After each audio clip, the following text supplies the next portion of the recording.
And I screamed, and he said, I don't even remember. I think She just dropped. when he stood me back up, the detective got right in my face and he goes, I know this is hard, but I need you to take the baby and I need you to be strong. And at this point, I just want to know. I just want to know what happened. I just want to know what happened. So I walked over there and I saw Mary. She just mouthed it. I said, what happened? And she said, I don't know. I don't know.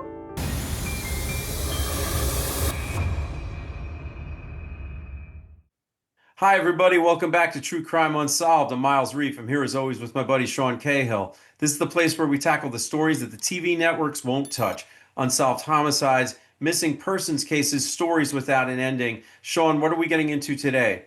Hey, Miles. So we've actually got some pretty big news on the channel. Before we get into this particular episode, I wanted to tell you guys, True Crime Unsolved has launched our YouTube membership. We're calling it the Investigation Support tier of membership. It's the only one we have right now. We may grow from there. But look, this is only $4.99. I got a Starbucks today that was $5.50 just for an iced coffee, and this is cheaper than that. So what does this do? Well, for you, basically we're going to have access to exclusive interviews. We're going to do exclusive lives there, like Q&As with Miles and I to talk through the cases with all of you guys who enjoy being part of this community. There's also going to be badges, emojis, special chats, all kinds of stuff that you would expect from a YouTube membership, all for just under $5 a month. But what it really is, and the biggest perk of all, is that it's going to help us continue our mission here. It's keeping the lights on at True Crime Unsolved and helping support the work that we're doing to get investigators and families onto the show to talk about these unsolved cases and solicit your help. That's the whole point of this, so that people who want attention on their cases can get to the public and explain in long form what's going on with their case, with their story, so that you guys can see that information and help. To do that, obviously, Miles and I have to do some work, and it takes a little bit of time and effort. So this is just a way to say you support the mission, and we're going to try to give you as many perks as we can for indulging in that level of engagement with us. That being said, look, if it's not for you or you don't have the money, don't worry. This is a no pressure thing. We're just letting you know it exists and that it would be cool. But really, the biggest thing you can do is continue to watch, right? That's what these cases need, is your attention and your interest. So if you're only doing that, that's already awesome. This is for people who want to take it a step further and get a little bit more involved in the community of it all. Okay, I swear that's it. That's my pitch. Now let's talk about what we're really here to do today. We're going to be interviewing Celene Miller and her husband Harold. Now, Celene is Austin Kanuch's mom, and we've been covering his unsolved murder from 2023. Celene and Harold are really wonderful people. We've been working very closely with them, trying to understand Austin's story and put this series of episodes together about him. In this, you're going to see a lot of emotion. You're going to learn a lot of information about Austin's life, what was going on around the time he was killed, and also about where the investigation is at today. What do we know? What do we still want to know? And how can the public help? I really enjoyed talking with Celene and Harold. I know Miles did too. And I think you guys are going to enjoy the conversation. So without further ado, let's go meet Celene and Harold Miller. Celine, Harold, thank you so much for joining us today. Why don't we start? Why don't you guys just introduce yourselves to the audience and tell us why we're speaking to you today? My name is Celene Miller, and I am so grateful. Let me just start by saying that I'm so grateful for this opportunity to be able to get my son's story out. Austin Kanuch was my firstborn, and we're here today because someone took his life. They murdered him. And I'm Harold Miller, Austin's stepdad. Been in his life for ever since we've been married 23 years. We've known him through growing up, through college, through his marriages, and unfortunately. Got it. Well, I think why don't we talk a little bit about your son, Austin? Let's sort of set the table here because I think we want our audience to understand who he was and why he's an important person. And so tell us a little bit about your son, Celene, and Harold. Chime in wherever you can because we want to hear your perspective too. Right. Austin was a beautiful soul. He had a tender heart, and he was kind, a very kind person. He never met a stranger. I worry when he was a little boy that he'd go home with just anybody because he was just so friendly. He was just a friendly little kid, and he was the kind of person that if you were talking to him, he would really pay attention. He would give you his time, and it's hard for me to even understand how such a gentle soul could have been in this position. He grew up in the Copperfield area. He went to Feast Elementary, and then Lyby Middle School, and then he went to Lime Creek High School in this area. And so this was his community. This was where he grew up, and all his friends were here. And the crazy thing about it is, when he came back around, he wanted his children to go to school because he'd had such a good experience. And so this is his community, and he felt safe here. And to have something like this happen is just horrible. So, Austin was always very working, very vicious, generous, to a fault. Kind soul. What did he do for a living? What was his career? Well, he funny enough, he went to Sam Houston, and he graduated from college in broadcasting journalism. And but then he kind of followed in his grandfather's footsteps because he has a great passion and a great love for cars. And so he ended up working with the Infiniti dealership over on I-10 and was one of their top salesmen over there. And he loved it. He loved meeting with the people. He loved working with the cars. He loved everything about it. What was his sort of like family situation? I know he had several children, so could you kind of walk us through that part of his story? Sure. Austin got married very young, and they had a baby. Her name was Abigail. And then they had another baby girl, Amelia. And then 10 years down the line, they divorced. It was a very difficult divorce on both sides. And then he met and married the love of his life, the absolute love of his life. Her name was Mary. And I don't think I'd ever seen a bigger grin in my life when he told us about Mary and how much he loved Mary. And we could just see it all over his face and all over his heart. He was so happy. And then they had a little boy. He always wanted a little boy. After having two girls, he always wanted a little boy. And he got his little boy, and he was so proud, and he was so happy with all of his children. I think that's probably the biggest thing you need to know about Austin is he was a family man. He was all in, hardworking family man. And he took a great deal of pride in that. Even after he was no longer with us, his customers would reach out to us, and they would say, "Oh, we're so sorry to hear about Austin. We just love him. We never felt like he was a car salesman. We always felt like he was part of our family." And he had a lot of repeat business, and he always bragged on his family and his kids and Mary. He just his customers knew us. They knew us through him. Through him. Kind of interesting. They say, "I think I know you." Oh, that's amazing.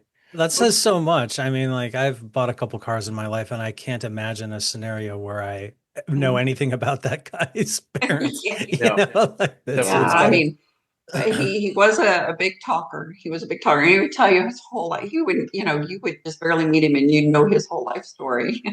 Well, he was such a good salesman that he was chosen to go. They have a salesman competition, if you will, as far as knowing the vehicles, and he was chosen to go to. There was over in Kentucky somewhere, compete and lost, I guess, if you will, knowing his job knowledge. He was so good at his job. Yeah. That's what made him a good salesman, because he won a bunch of awards and stuff. So, I mean, he was really proud one day. He told me, he goes, Mom, look, I want this watch. He was so proud.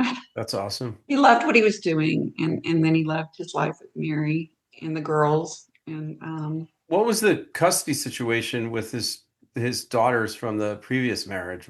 well, they went through the divorce, and what the custody papers, say happened, and I know that happened because they were living with us for part of that time, is that, they both got joint custody of the girls, but Austin was awarded primary custody. That meant that he got to decide exactly where the girls lived and um, what doctors they went to, what schools they went to. It just gave one parent the right to make those decisions, and then it gave the other parent the uh, obligation to pay child support and also pay half of the medical bills. Wow. Well, that's a. Can we dig into that a little bit, because that's a little bit unusual that a man gets custody and gets to make those choices. At least in California, it's Yeah, well, it's unusual in Texas too. Let me just tell you, it's very unusual in it's Texas. unusual everywhere. right. Like I said, it was a difficult divorce, and I think judges kind of see the real picture of what's going on in a family during a difficult divorce like that.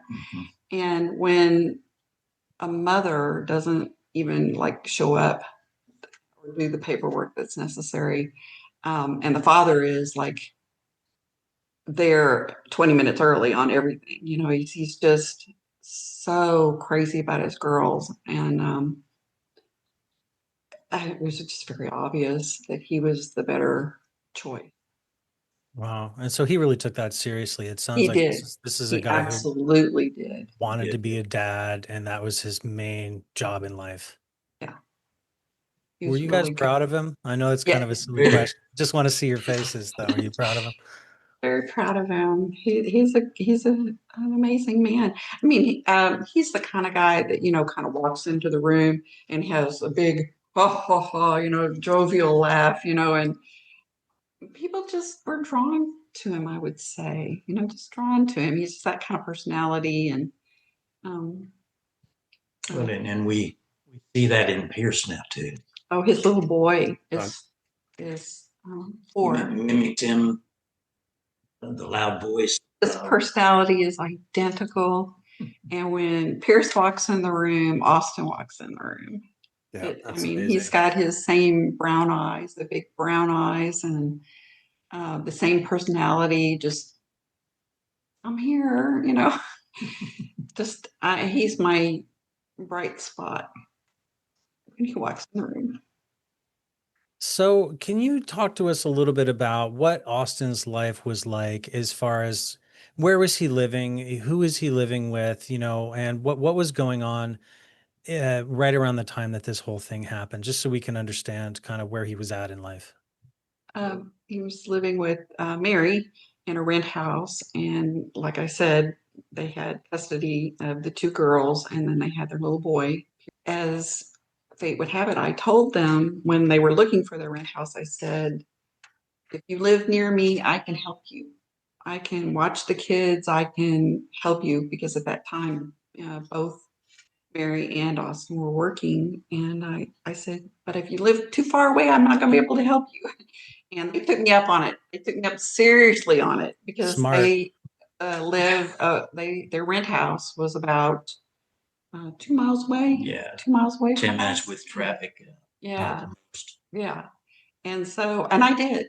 I watched them all the time.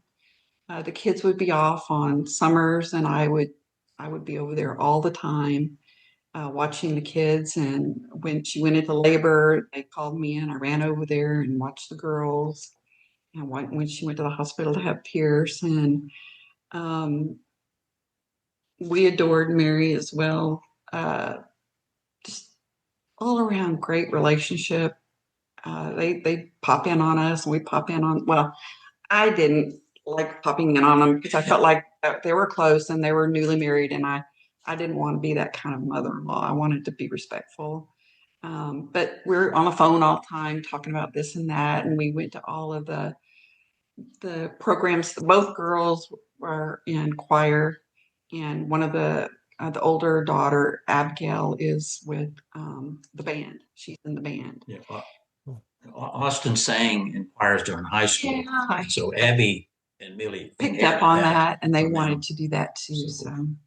And it came naturally to them. It sounds like they got. Yes, yes. I mean, Abigail has the most beautiful voice. Mary even asked Abigail to sing at Austin's funeral, and she agreed to it. She was. So it sounds like you spent a lot of time with your grandkids, Celene, and Harold too. I mean, it sounds like you guys were around these girls quite a bit. How are things going with this arrangement, right? Because obviously they're coming from a family where the father and the mother are no longer together. There's a new wife in the picture, and they're probably, what did you say, maybe 10, 11-ish at this point, for the older one. Well, they're 3.5 years apart. So Abby's 17. Yeah, they were probably 12 and 14. Like that. Right. And so right in that period of life too, where that kind of thing can be kind of tough, right? Preteens, yeah. Yeah. I went through that in my own life at that exact age. So believe me, I know. How were they coping? Was everything okay? Were they happy to be with dad? I mean, what was your read on the situation? They were fine. They were fine with it. Were they happy? No, not about mom and dad not being together. You know, all kids want their moms and dads to get back together, but life was happy going back and forth. I don't know that the mom was real happy with it because get primary custody, but do you know where she was living and what was the relationship like with her at this point? Was she ever in the picture with the kids or weekends or like what was going on there? We didn't know where she was living, and it was always such a hard thing for Austin. Gave him a lot of pause and angst, and I could see it all over his face because every first, third, and fifth weekend and Thursdays, his children would disappear into a black hole, you know, and he didn't know where they were living and were they safe and who were they around and are they getting, you know, what they need. And he always worried about that so much. And it wasn't until we saw a document that she disclosed her address that we realized that she lived a mile from Austin and 2.5 miles from us. Right, very close to us as well. Yes. So that was quite upsetting to learn that all this time Austin wouldn't have suffered, not knowing where his daughters were. You said that they were together from a very young age, right? Like yes. School sweethearts, or no. He was.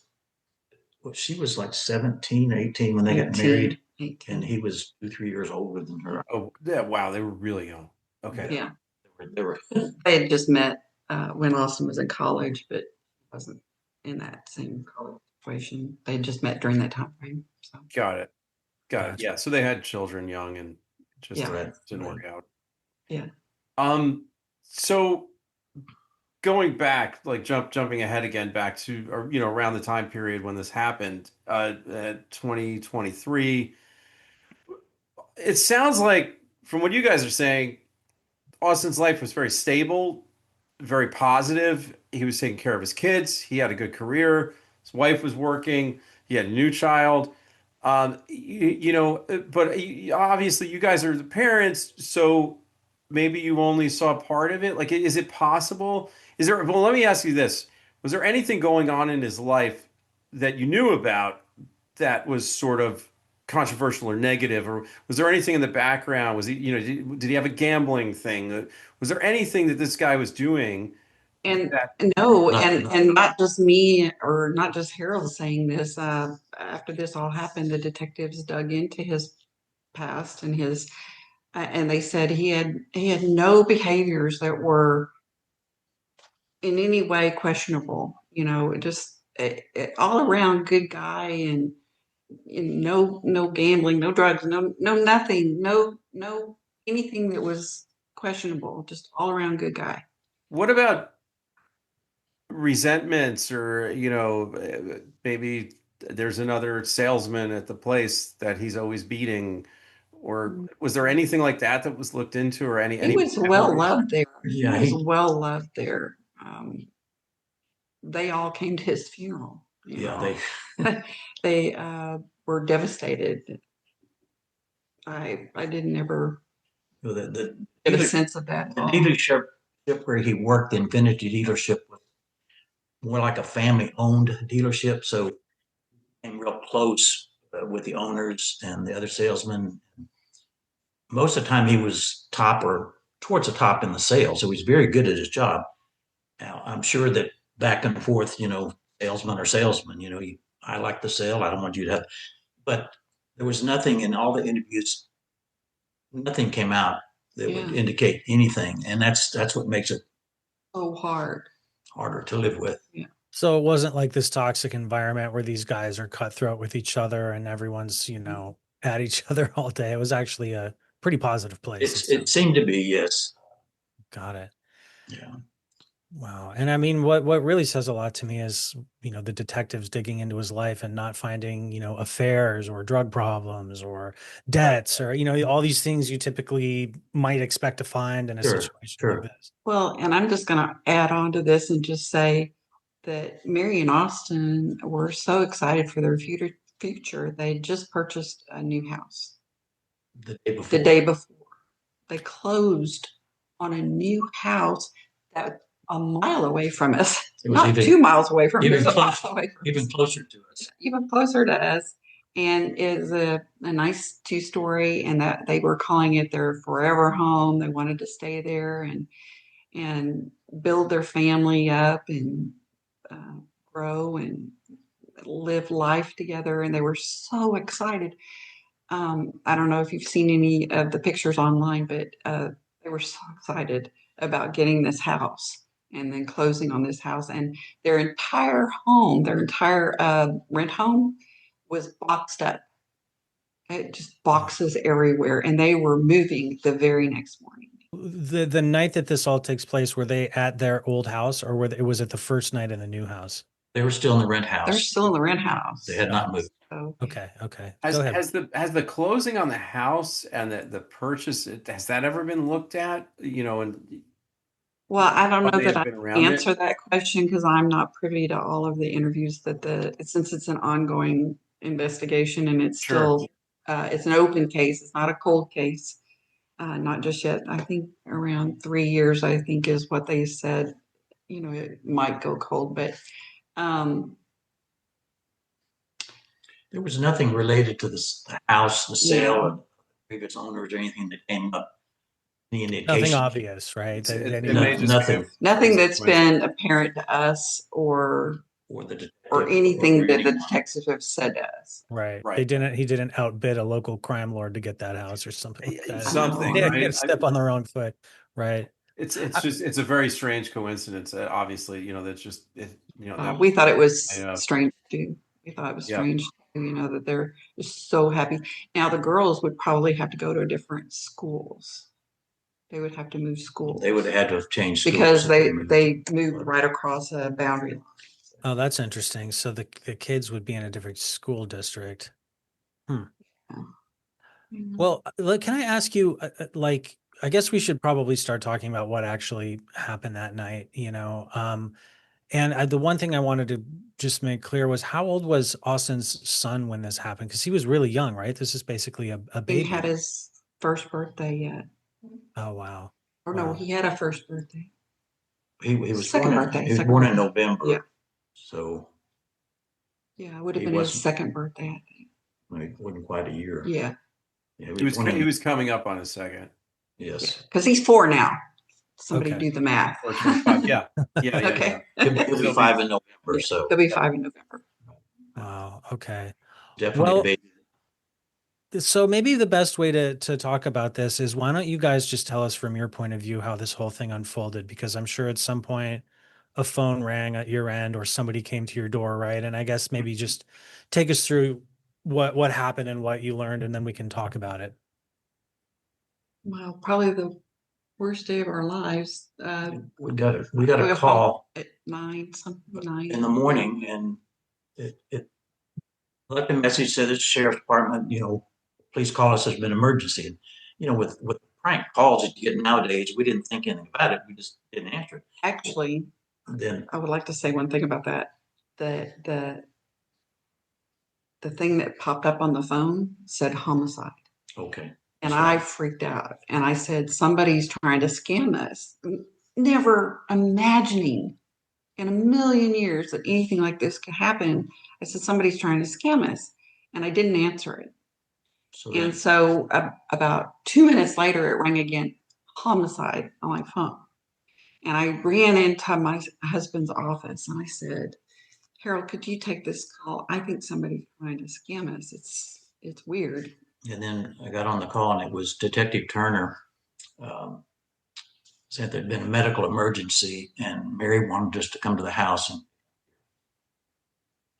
he didn't say what had happened, just there'd been a medical emergency. Come get Mary.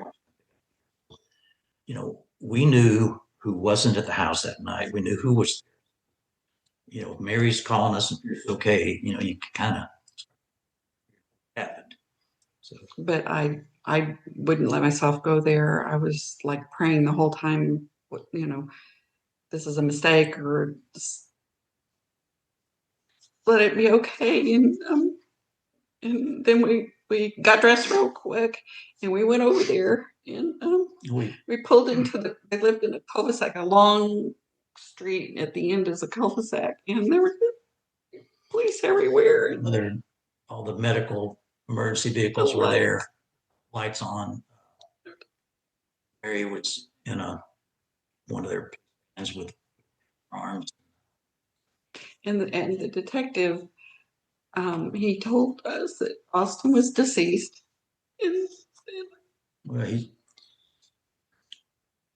And I screamed, and he said, I don't even remember. I think she just dropped. And so then, when he stood me back up, the detective got right in my face, and he goes, I know this is hard, but I need you to take the baby, and I need you to be strong. And I said, okay. That's when you put on that face and you just be strong. And then we're walking over to Mary, and Mary said, he goes, you can't talk to Mary. You're not allowed to talk to Mary. You just take the baby. And at this point, I just want to know. I just want to know what happened. I just want to know what happened. So I walked over there, and I saw Mary, and I said, I just mouthed it because he told me I couldn't talk. So I said, I just mouthed it. I said, what happened? And she says, I don't know. I don't know. And I believed her. Didn't believe her at that moment. And then they hand me the baby. And then we come back home, and I have a very tight family that all lives in Houston. And so I called my sister that lives 10 minutes from me, and I said, I need you right now. And so she came over to my house, and I said, I need you to watch Pierce because I have to figure out what just happened. And so she watched Pierce, and then I went into the bedroom, and then most of that day is kind of a blur, but we didn't see Mary again. This was like 9 o'clock in the morning, and we didn't see Mary again until like 5 or 6 that night. Wow. And so we didn't know all day. And the situation that the detective says is, well, Austin was an adult and he was married. And so they don't call his parents. The wife being the next of kin, and so they don't call the parents. And it's hard for the parents to get really any information because he was an adult. So this makes it really hard. But Mary had called you guys and brought you. Oh, Mary, well, see, His time of death was around 5 in the morning, and we didn't get a call till 9. Oh, right. And it was actually the homicide department. It wasn't Mary who called you. Right. The homicide detective called us. Right. Oh, Where's Ted? yeah, I can imagine. So that it's something that people don't think about a lot, but yeah, when you're an adult and you have your own family, the parents are not the primary. We're all kind of used to if something happens to me, call my mom, but that does go away when you get married. We've seen that a couple times. It's always Really difficult. really Yeah. hard on parents. And it's following us through. If Mary hadn't said we could talk to the detective, he wouldn't have been able to talk to us, or he wouldn't have talked to us, I guess. And Mary has opened all the doors to us being able to pursue things like this. Well, that's Or to, fantastic. Let's talk about that a little bit. So you said that that night, it was probably 12 hours after you showed up at the house, Mary shows up at your place, and you have their son, right? You're Yeah. you're watching the baby, Right. and she comes over to you guys. Yeah. So what does she know at that point, and what does she tell you? Well, she just told us some generalities. She told us what she could, and which wasn't much at the time. It wasn't much. And, there's still a lot that we probably don't know because it's still an open investigation. But we took it upon ourselves. We didn't want it to be on because we saw the news there that day. Channel 2, I think, was there, and I don't even know who all else, but we wanted to protect the girls. And so we went and picked them up at their schools and told them what happened, and brought them back to the house. And then I think after Mary showed up, that pretty much took up the whole day. But then after Mary showed up, the girls asked if they could call their mom, and I said, absolutely. I'm absolutely. You're going to want to talk to mom about this. And so her mom came and picked him up, and that was like the last time we saw him for a long time. On a regular basis at all. The girls. Yeah. Yes. Once Austin was gone, then the custody reverted back to the mother. Yeah. So they were not in the house that night, the two girls. And their rooms are all packed. Everything was. They had packed because they had been at the mom's the night that Austin passed away. The girls were with their mom. Yes. And then they went to school the next day, and then you guys went and picked them up from the school, and then the mom came and got them from your place. Yes. Got it. And then that was pretty much the last time that you guys saw them. Well, we see them when we show up at public events. Because Abby's in band and marching band for high school, we go to the Abby and Millie at the sporting or choir practices and band practices and band events. If we want to see the girls, it's the girls and the mother. We schedule time. Like if they have a birthday, I'll say, can I take them somewhere for dinner for the birthday?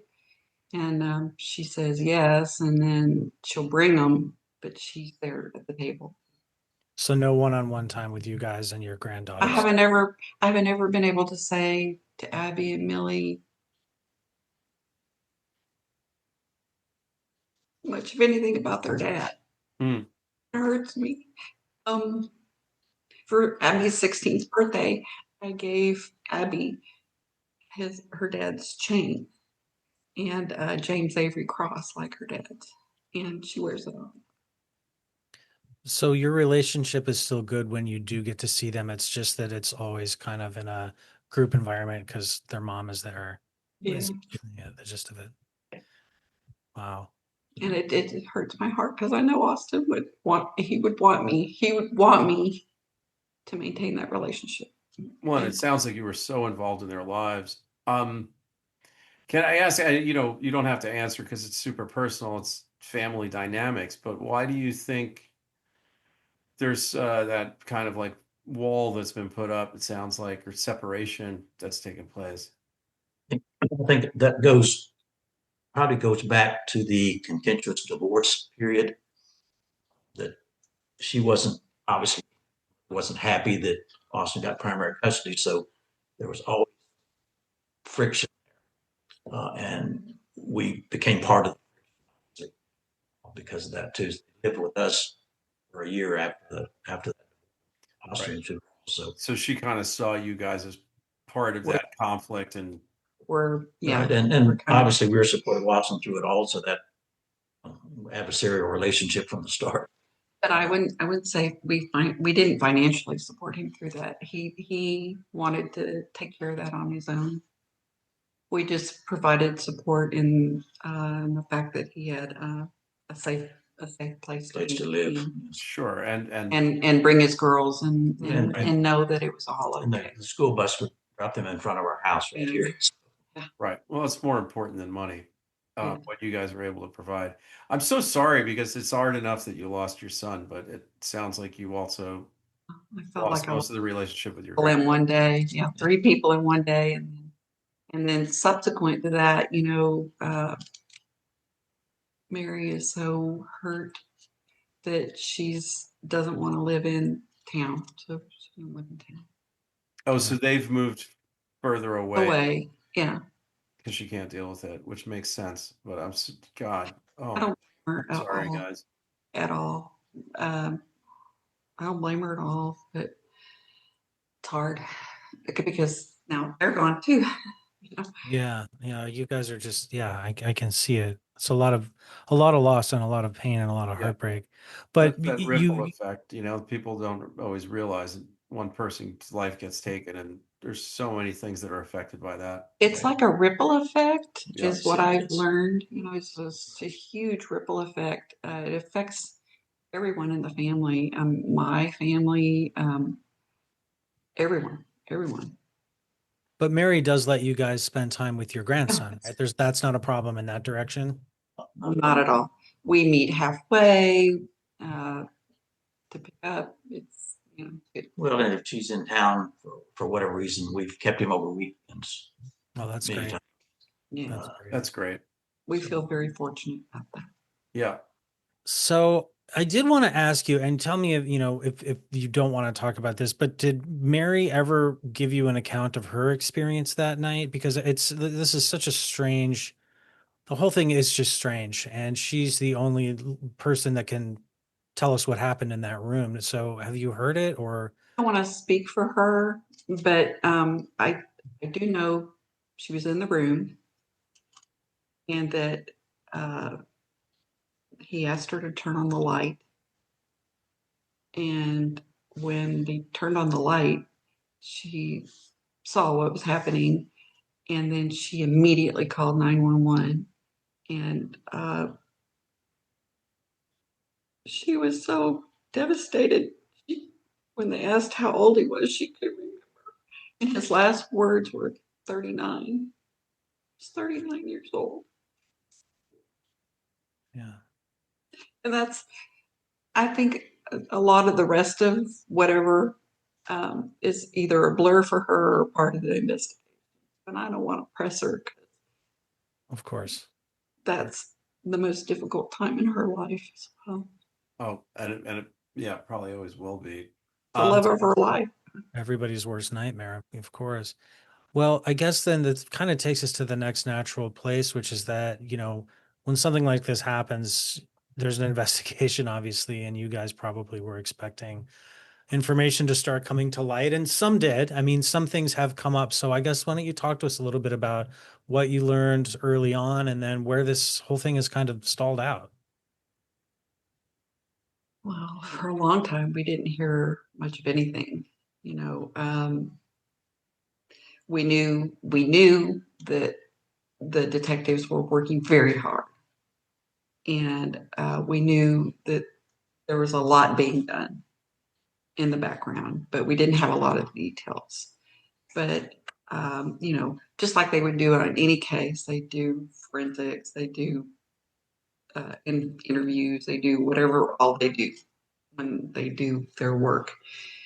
So we knew a lot of that was going on, and they really didn't want us to speak out much.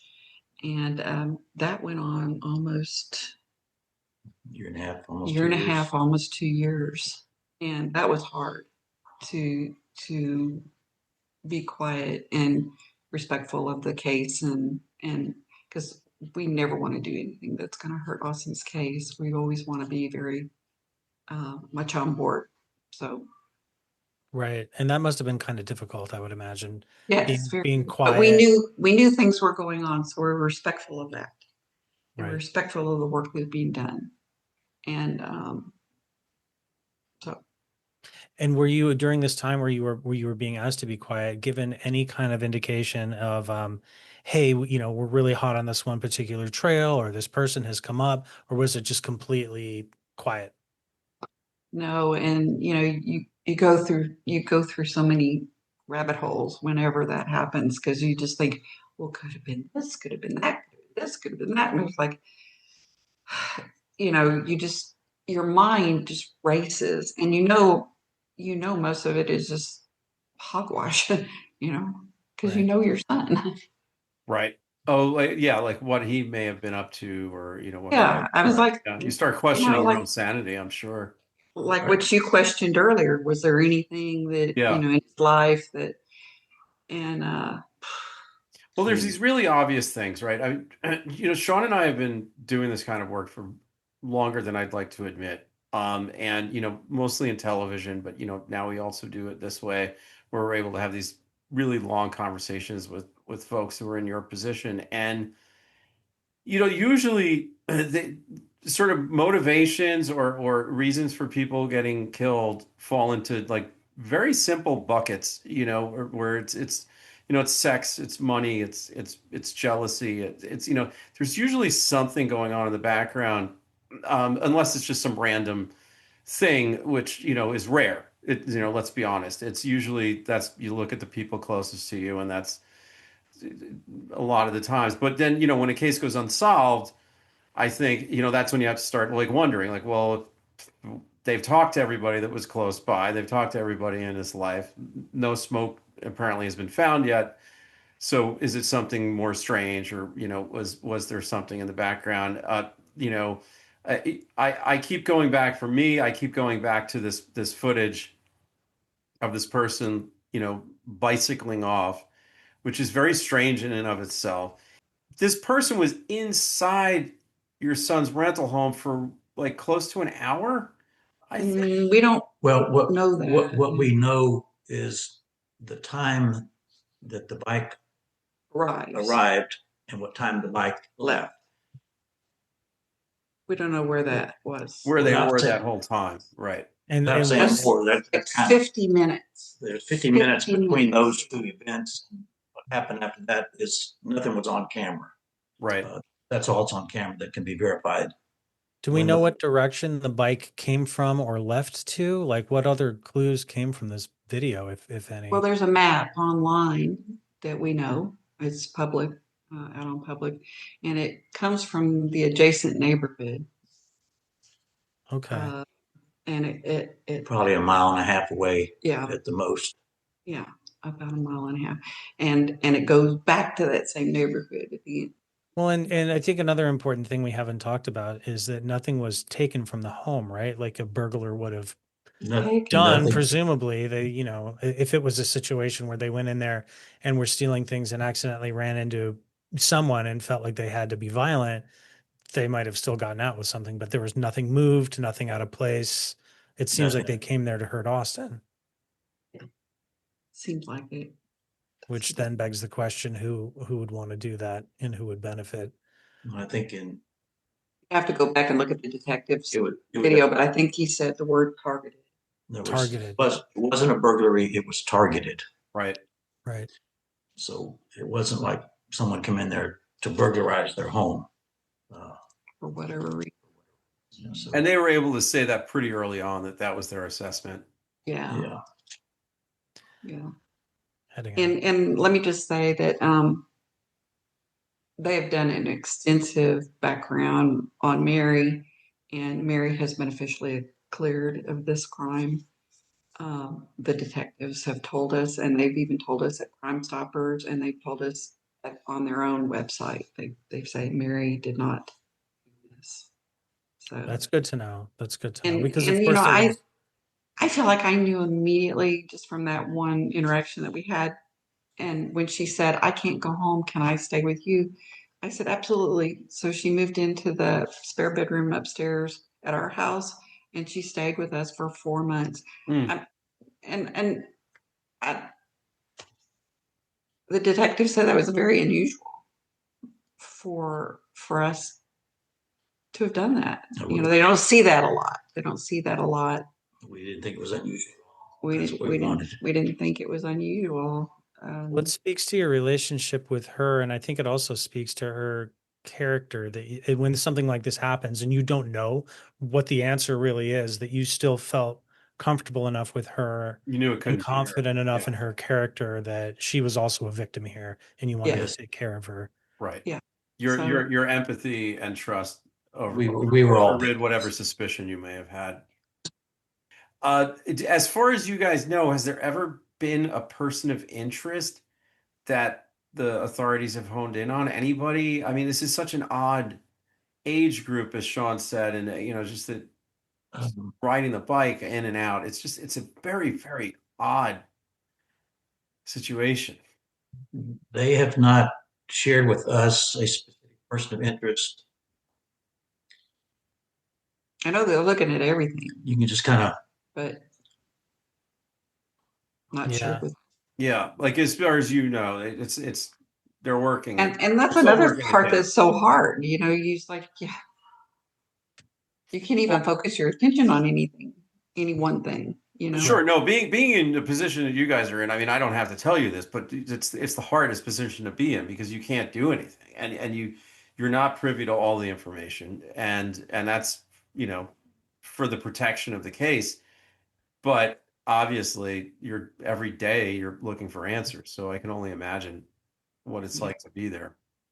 Yeah. Well, you have to think that if somebody's going to do something like this, where nothing was stolen, right? And they can't find anything in Austin's life where he owed a debt or, had been in some fight with some person or whatever, then there just has to be somebody out there that must have benefited or thought they would benefit from something this drastic. And it's about identifying who that is. And then the second part of that is proving it, because there's sometimes these stories where you can find people who benefited. I mean, there might be people in this story whose lives materially improved in the wake of this, but then having the evidence to take that to court and prove a premeditated murder is a whole other can of worms. Yeah, Right. that's a lot of Right. work. And you have to convince 12 strangers without, beyond a reasonable doubt that Yeah. that's what happened. Yeah. And so And you get one shot. you Right. get one You shot, can't try right? someone One twice. shot at it. Yeah. And we want to safeguard that one shot. Yeah. Yeah. Let me ask you guys, because we get all kinds of different situations. How was your experience with law enforcement, Ben? Are you guys happy with the investigators? we are. We are. We really are. Bless his heart. I've called that man every other week for this entire time, and he's always been gracious and kind and considerate, and he has given me everything that I think he can. That's wonderful. And we go to Crime Stoppers once a month, parents of murdered children meetings, and we have seen the reality of what is normal in that setting. And our setting is not that. We've always been treated with even though they didn't have to, Mary giving us permission and seeing that we could take this ball and run with it, they've always been very respectful. And one of the detectives always shows up at that parents of murdered children meeting. And One of the two detectives that yeah. were there that morning. They're usually there. And sometimes even the news reporters that were there that morning that have interviewed us subsequently, they're there. And I would like to tell your viewers how much that means to the victim, for for law enforcement to show up in that setting and to stand there and answer our questions, and if they can, and just be there for us. It's amazing, and I can't begin to say enough good things about Crime Stoppers. Andy and his crew are amazing. They take the hardest situation you can ever imagine in your lives and help you through it. That's what Andy does. Yeah. And he's so good at it too, because like I said, so good at it. We met Andy through Bob and Rosemary Nelly, Liz Barraz's parents, and they said the same thing. You've got to meet this guy. He's incredible. And yeah, we completely agree. I mean, what a gem of a person. And the first night I walked into Crime Stoppers, Bob stepped up to the plate, and he's been my mentor through this whole thing and helping me find people like yourselves and get the word out. And he also helped us set up the first GoFundMe to try and get an award out there. And what's the reward at now? Is it like $40,000? $40,000. Wow. 40, as Andy would say, 40,000 good reasons for people to do the right thing. Yeah.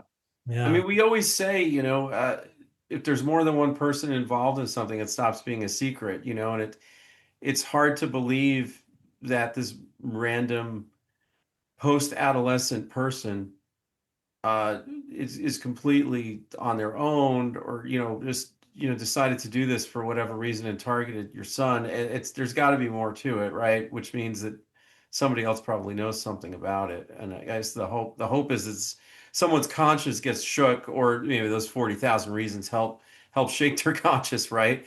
And someone talks. Yeah. Well, that's we're hoping to get the word out.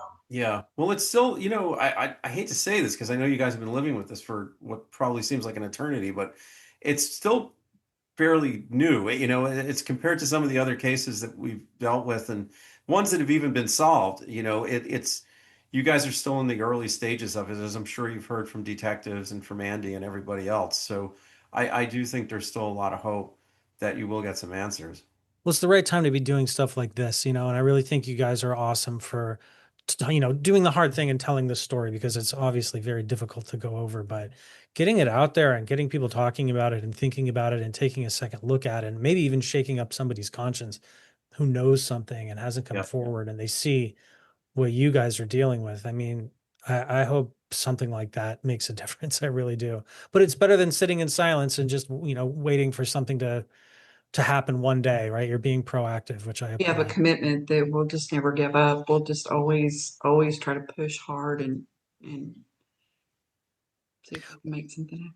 Well, I think Austin, is very, very lucky that he had you guys as parents, and that even with him gone, you're still fighting for him. It's incredible. He's totally worth it. Totally worth it. Well, and I think the detectives tell us, they say, somebody knows, somebody always knows. So we're hanging our hat on that. That's totally true. And I think what I was going to say is having Bob Nelly as a mentor is like the perfect person, because we really learned from him, how, like the experience that you folks go through. He was one of the first people we interviewed for this channel. And so he really laid it out for us. I mean, there's two options. You can either lay down and hope things change on their own, or you can get out there and be as proactive, talk to the media, ride your investigator, politely, but firmly. And he's just the prime example of that. So hearing that he's in your life and that he's made a difference is just... He's incredible. Yeah. Well, I wanted to go door to door, but my detective would not. Right. He advised me not. That was not probably a good thing. And let's just send some positive thoughts for Bob, because he's got some health stuff that he's dealing with right now, and he's been so wonderful to us and obviously to you guys too. So Bob, you're probably watching this, and we're all thinking about you. Kudos to you, Bob. You're my special angel.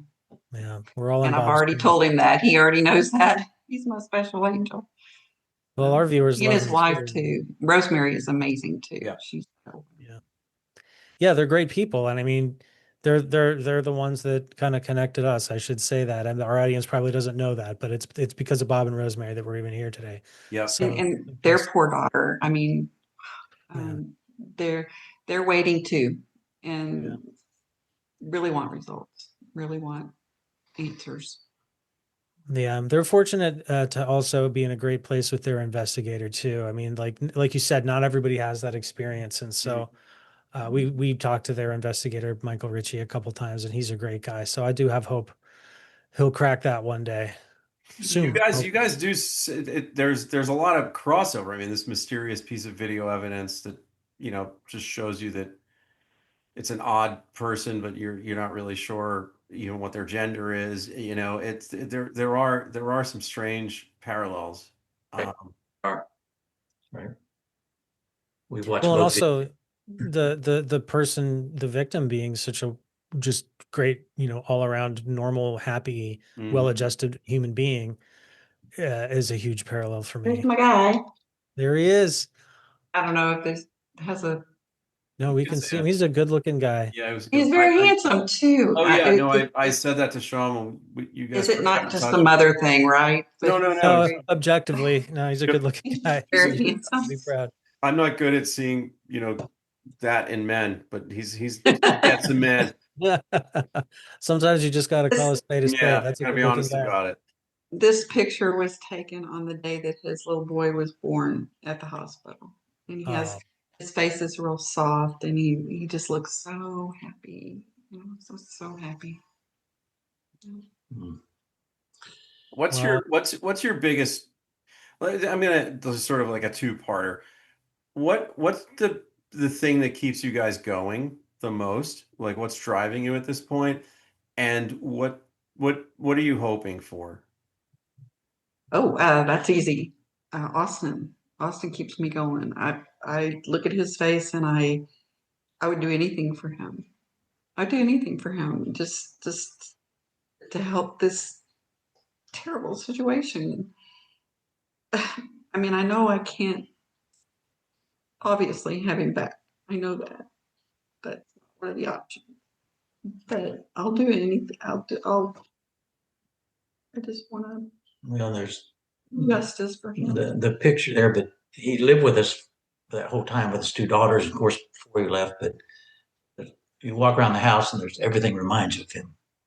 The neighborhood reminds me of him. The pool table. He loved to play pool. Yes. So we see that and I think about Austin. So it's constantly thinking. What was the second part of your question? I apologize. Well, what do you guys hope happens? And what's the best result? We'd like an arrest and a conviction. Yeah. Period. Oh, I think that's the right hope. Like you said, I mean, at this point, it's about justice and answers. Yeah, I hope you guys get that. I really do. And I have high hopes that you will. Like Miles said earlier, I mean, 2.5 years is an eternity in your position, but cases get solved sometimes 3, 4, 5 years down the line. Something happens, something clicks into place. You never know. So I'm really rooting for you guys. I am. Yep. And for your grandson and those girls, they deserve to know what happened to their dad. Yeah. Abby's going to be turning 18 soon. This might be too personal, so tell me to back off if it is, but do you have hopes that when those girls do get a little older and they're able to make their own decisions, that your relationship will get closer again, and they don't have to go through? Of course we do. And that's one of the reasons we haven't moved, is because we want them to know where we are, and they know our heart. They know our hearts. They know we love them. Yeah. They know we show up when we don't have to, and they know we love them. I just like to have their phone numbers so I could send them little cute pictures and encouragement. Yeah. Well, you deserve it. I mean, you haven't done anything wrong. It wasn't even I'm kind of like that whole, I don't want to be that mother-in-law. I don't want to be that grandmother that's overbearing or anything, but I think what you're asking for is very reasonable and very, very normal. You just some degree of a relationship, You don't want to move in and boss them around. You just want to be able to talk. Yeah. Right. Yeah. Well, again, I I'll tag that onto the things that I wish for you guys in the future. You really are such lovely people, and I'm sorry for everything you've been through. Thank you. Thanks, Sean. Yeah. Well, if something comes up down the line and you guys want to talk to us again, we're here and we sort of have an open door policy with Okay, good. any case, Absolutely. anybody that we talk to that, you want to come back, give us an Yeah. update on something. We're happy. We'll always follow up, even if it's a quick chat for, a 15-minute update on Austin's case or what's going on. We're always here for you guys. Yep. Best case scenario is we're sitting down with you to talk about an arrest, right? Yes. I just would like to say too that if it hadn't been for my faith, I don't think my faith in my husband, that I could have made it through this. And I just know that God has a plan, and that we don't get to say what the timing is on that plan. But I have all my faith and all my hope and all my love on His plan. I love that thought. Thanks for that. Yeah. You guys are great. Thank you. We really feel privileged to be talking to you, and you're an inspiration. And I think a lot of people outside of your son's case can watch this and see how people can get through something like this and stay strong. And that's really, really important, because there's a lot of people who are hurting out there. Absolutely. Thank you. Thank you. We appreciate what you do. Well, Celene and Harold, thank you guys so much for your time. I know this is difficult stuff to talk about, but I really hope something good comes from it. Thank you so much. All right. Thanks, Miles. Great to meet you both. All right. Nice meeting you. Thank you. Take care. Talk to you guys later. According to what Celene said, Austin's last words were his age, which means that he was in the same room as his wife when she was calling 911, right? Is that what you took from that they were in the bedroom together? They were in bed together, yeah. So that means that the person probably did enter that room and kill him in that room, right? In bed, I think, and then Right. left, and Austin would have turned on the light, and then that whole scene plays out. But so how long did that take, and why then was it 48 minutes from when the first time they appeared on camera going this way to when they left on the bike? Were they sitting outside the house psyching themselves up? Were they trying to get in the house? Right. Or did something else happen? Was there a weird conversation that nobody knows about that happened before this all went down? Were they looking for valuables? I don't know. I'm trying to look at this without saying, well, it seems like it's probably connected to this, right? Which is sort of what we were just saying. Yeah, I think looking at all the options is really important. And what's particularly strange about the timeline to me is, if the 50-minute wait had occurred closer to 11 o'clock or midnight, I would say, oh, someone was still awake. Like they're waiting for the last person to go to bed and then give them time to fall asleep before they come in. But this is, 4:30-ish in the morning. I mean, everyone's probably asleep in there. So why were they there for 50 minutes? What were they doing? Did it take them that long to break in through a lock, or what was that? It's really hard to know. It's not a common time for home invasion, because that's when people are home and asleep. And usually you try to go into places when people are at work, get in, get the valuables, get out. Unless you're targeting someone and it's a sex crime or kidnapping or a murder. Yeah. Wherein you want them to be home. You want to go in there when you know they're going to be home. Going in during the hours when people are usually asleep. The car's outside, they're home, they're vulnerable, they're in bed. Usually it's like daytime is a good residential burglary time and nighttime is good for commercial burglary. If you're going to rob the Radio Shack, go there when no one's at work. If you're going to rob a house, go there when everyone's at work and no one's home. Right. So it's odd that somebody would come into this house when everyone's there, especially for our international viewers. In case you forgot, this is the United States of America. People have guns and they will shoot you if you come into their house. So it's a dangerous game for a burglar to be playing and Texas is. And this is Texas, big right? So a lot of people have guns in Texas. It's common, I should say, that gun ownership is not like an anomaly in Texas. No, and the law is really friendly to you defending your home. So, if you're going to break into somebody's house in Texas, you better be damn careful, that they're not there because Yeah. you are likely to get shot. So yeah, you have to Everything was packed up. I don't know if Austin had a gun or, you know, but their house was packed up. You know? Well, and he was in bed too. So I think that you could make a case that's like, oh, maybe someone was aware that there was a family moving and things were in boxes, and they said, oh, easy burglary target. I'll just go rifle Mm, through these boxes of belongings. right. Everything's already been assembled for me in the garage or whatever. And then I'm gonna ride away on my mountain bike holding a box. Right, with a But TV you on your know, shoulder. because what you're saying makes sense, but then you look at this, it's some Right. 17 to 20 whatever year old on a mountain bike. Yeah. Doesn't make sense. That Doesn't make doesn't connect sense. with what you were just saying, you know? So No. it And then it doesn't add also up. we skip the problem that we have in the Missy Beavers story, which is that did somebody startle a burglar or not? Because no one startled the burglar here. Austin was asleep in his bed. So that person sought him out, came to him, and there were two people there, and they only killed him. So I think the detective's assessment that this was a targeted killing is pretty unassailable. I'd be very surprised if it wasn't. Yeah. And look, Everything points that way. Houston's a big place. You know, it's a very, very large city with a lot of crime. And these are experienced cops. You know, we're not dealing with one of these places like, you know, where Missy was killed, which was also Texas, but a very different part of Texas, right? Yeah. And this is a place where it's a big city, you know, and they know how to deal with these kinds of investigations. So these guys coming out and saying that early on that this looks like a targeted murder, that's not by mistake, I don't think. You know, they know what they're doing, and they're probably very careful when they release that kind of information. So, you know, we're sort of like hashing out all the possibilities here, and we're ending up at the same place that they did, which is Yeah. nothing adds up except that they broke in there with a reason, and that reason they succeeded at it, which was to murder Austin. Exactly. And then the next step, as always, like we talked about, is okay, well, who would have benefited from Austin being murdered? Yeah. And you just have to find the people in his life where that would have been possible. I do get the sense, and I have really nothing to base this on but a gut feeling that the person that killed Austin was probably paid or incentivized to do it and is not the actual person Mm. who wanted it done to begin with. You know what I mean? I guess I'm saying hitman scenario.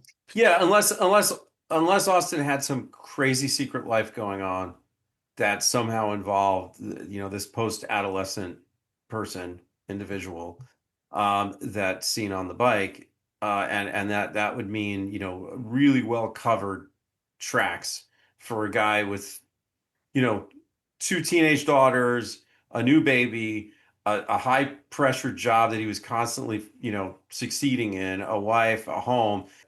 So it doesn't seem like this is a guy with a lot of bandwidth to have a secret existence. But hey, you hear these stories sometimes about these guys, they just don't sleep and they have like a second family and they've got, you know, Uh, kids in multiple states and they're really successful. And you're like, how did they do it? And they probably like slept like 2 hours a night and they're just running around like crazy people. So I'm not saying anything's off the table and I don't know all the facts, but it doesn't seem to me like this person was directly connected to Austin. I think you're probably right about that. And I would imagine that that's a line that the detectives have been looking at, which is that, you know, was this person hired to commit this crime? Well, it may also answer for why this is so difficult to solve because, when there's someone in your life who can't account for their whereabouts or, was seen throwing clothing away or like it's easier when it's a one-on-one killing and you have a problem with somebody for the police to figure that out. It does get a lot harder when there's third parties involved that are actually as professional as this was. I hate using any positive words about it, but they got in, they did what they came to do and they left Yeah. and they haven't been found. So you got to say, you know, that's interesting. It's hard not to notice, and it does make you wonder if that was, the reason we haven't found them is because there is no real connection. The connection comes through somebody else and it's off the screen that we can't see.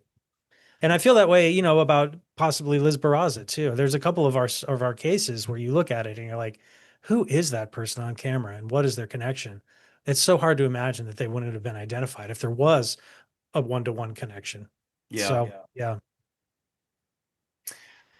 Yeah. Well, what do you guys think? You know, this is obviously it's a new case for us, and you've already seen the case breakdown, but now that you've seen Austin's mom and stepdad, what do you guys think?